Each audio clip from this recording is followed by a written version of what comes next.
हे पहा मस्त टेस्टी अळीव लाडू तयार झालेले आहे। चवीला हे लाडू खूपच छान लागतात आणि बनवायलाही खूप सोपे आहे।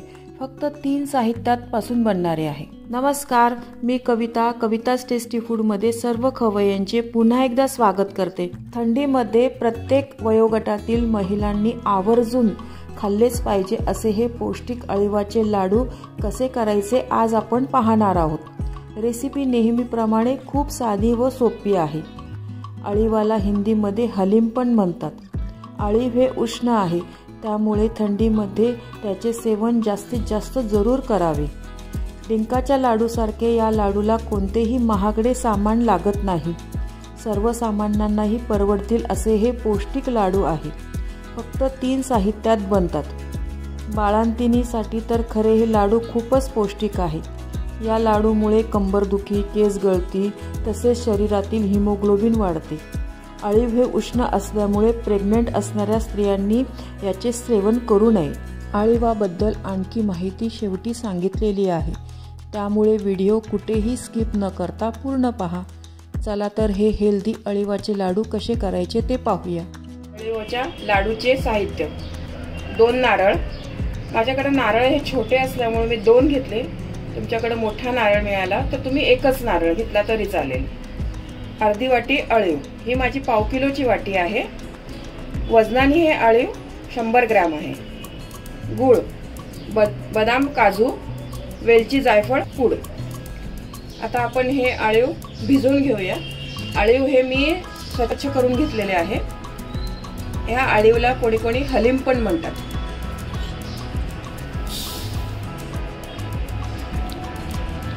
याच वाटीने आपण 1/2 वाटी पाणी घालूया याच्यामध्ये।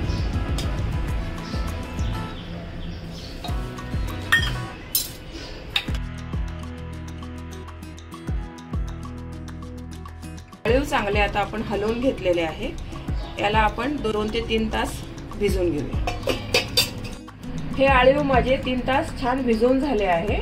मी मगाशी हे साध्या पाण्यामध्ये अळीव भिजवले। तुम्ही हे भिजवताना नारळाचा पाण्याचा पण वापर करू शकता। या वाटीने अळीव मोजून घेतले होते, अर्धी वाटी। त्याच वाटीने मी नारळाचा चव पण मोजला आहे। हा नारळाचा चव माझा 2.5 वाटी निघालेला आहे। आणि याच्यासाठी आपण 1.5 वाटी गूळ घेऊया। गुळाचं प्रमाण तुम्ही तुमच्या इच्छेप्रमाणे कमी जास्त करू शकता। कुणाला थोडे गोड आवडतात, कुणाला फिके आवडतात, पण या प्रमाणाने अगदी व्यवस्थित होतात हे लाडू। गोड पण होत नाही आणि फिके पण होत नाही। आधी आपण आता थोडेसे ड्रायफ्रूट्स भाजून घेऊया। ड्रायफ्रूट्स भाजून घेतले की छान क्रंची होतात। आपले छान ड्रायफ्रूट्स भाजून झाले आहे। आता आपण हे काढून घेऊ। हे ड्रायफ्रूट्स मिक्सरमध्ये बारीक न करता असे खलबत्त्यामध्येच थोडेसे कुटून घ्यायचे, कारण आपल्याला याची पूड नकोय। हे जाडसर कुटून घ्यायचे। कढईमध्ये फक्त 1च चमचा आपल्याला तूप पाहिजे आहे। तूप काही जास्त नको आहे। आता याच्यामध्ये आपण थोडासा गूळ वितळून घेऊया।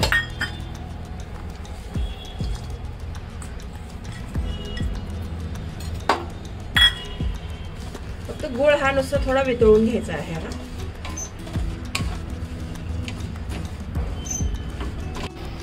गूळ आपण असं थोडा वितळून घेऊया।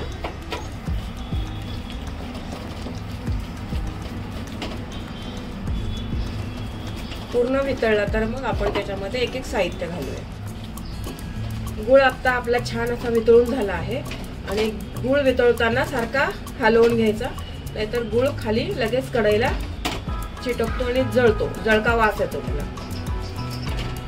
आता आपण याच्यामध्ये नारळाचा चव घालूया।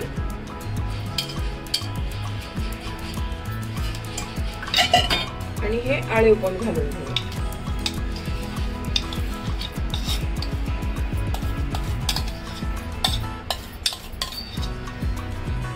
आता आपण हे सर्व साहित्य चांगलं मिक्स करून घेऊया।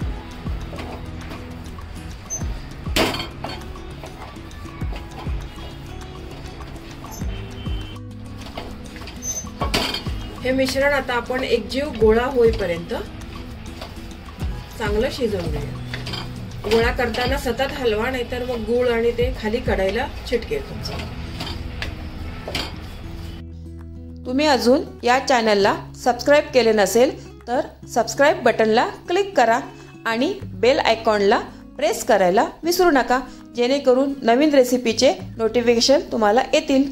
हे असे आपण ड्रायफ्रुट्स जाडसर कुटून घेतले आहे। तुम्ही हे सारण जर मोठ्या गॅसवर ठेवत असाल तर हे सारण सतत ढवळत राहा, नाहीतर मग कढईला ते सारण चिटकतं आणि जळता वास येऊ शकतो। आता आपल्या या सारणाचा छान गोळा झाला आहे, त्यात आपण आता ड्रायफ्रुट्स टाकूया।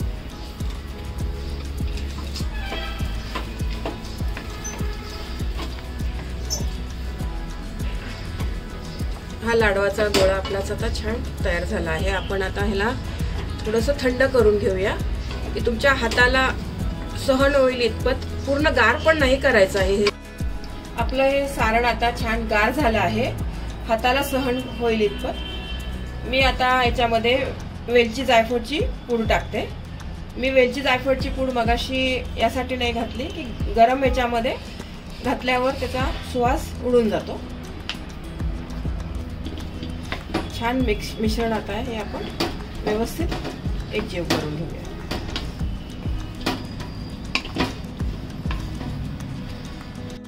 आता आपण याचे लाडू वळवून घेऊया।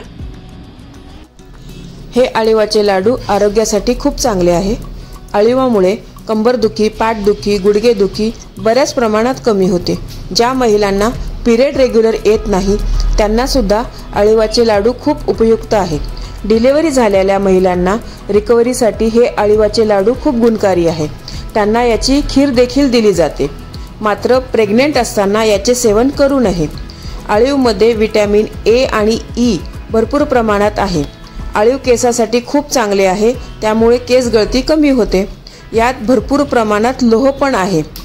यात ओले खोबरे असल्यामुळे बाहेर 3 ते 4 दिवस राहतात, मात्र फ्रीजमध्ये 15 ते 20 दिवस चांगले टिकतात। हे लाडू सुक्या खोबऱ्यांपासून बनवू शकतो, त्याची रेसिपी पण मी नक्की शेअर करेन। अशा आरोग्यवर्धक अळीवाच्या लाडूचे हिवाळ्यात सेवन जरूर करावे। एवढ्या सारणामध्ये ना मीडियम आकाराचे 27 लाडू झालेले आहे। लाडू आहे ना खूपच छान मस्त झालेले आहे बघा, सॉफ्ट लाडू झालेले आहे। चवीला तर खूप भारी लागतात हे लाडू। आणि हे लाडू आहे ना तुम्ही असे छोटेच करा, मोठे नका करू, कारण अळीव हे उष्ण असल्यामुळे ना एका दिवशी एकच लाडू खावा छोटा, जास्त खाल्लं तर मग तुम्हाला त्रास पण होऊ शकतो।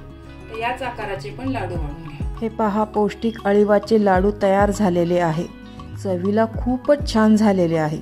तुम्ही या थंडीमध्ये एकदा तरी हे लाडू बनवा, खूप आवडेल तुमच्या घरी सर्वांना। तुम्हाला ही रेसिपी आवडली असेल तर तुमच्या मित्रमैत्रिणी आणि नातेवाईकांबरोबर शेअर करा, व्हिडिओला लाईक करा व चॅनलला सबस्क्राईब करा। रेसिपीला कमेंट्स करा, तुमच्या कमेंट्स वाचायला मला फार आवडतात। तुमच्या लाईक्स आणि कमेंट्समुळे माझा उत्साह वाढतो आणि नवनवीन व्हिडिओ बनवण्यासाठी प्रोत्साहन मिळते। त्याचबरोबर तुम्ही मला फेसबुक, इंस्टाग्राम आणि पिंटरेस्टवर देखील फॉलो करू शकतात, त्यांची लिंक डिस्क्रिप्शन बॉक्समध्ये दिलेली आहे। तुम्ही ही रेसिपी कोणत्या गावातून पाहताय तेही सांगा। तर पुन्हा भेटूया एका नवीन रेसिपीसह, तोपर्यंत मस्त खा, काळजी घ्या, धन्यवाद।